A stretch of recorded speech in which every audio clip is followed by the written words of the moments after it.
শিখালেন আপনার ছেলেকে?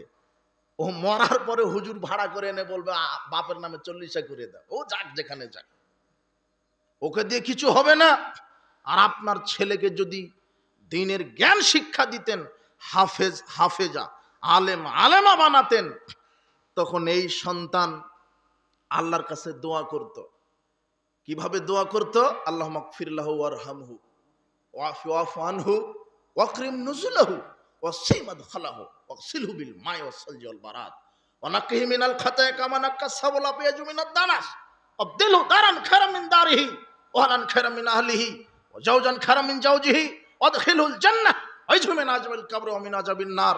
আল্লাহ, আমার বাপকে ক্ষমা করো, মাকে ক্ষমা করো, তাদের থাকার জায়গা প্রশস্ত করে দাও, কবরকে আলোকিত করে দাও, তাদের গুনাহকে ধুয়ে মুছে সাদা ধবধবে করে দাও, দুনিয়াতে যেই বাড়ি ছিল তার চাইতে উত্তম বাড়ি দাও, দুনিয়াতে যেই সঙ্গী সাথী ছিল তার চাইতে উত্তম সঙ্গী সাথী।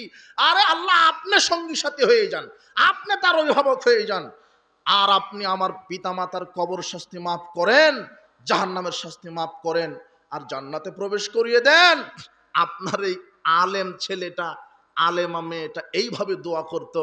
এইভাবে যখন দোয়া করবে আপনার ছেলেটা,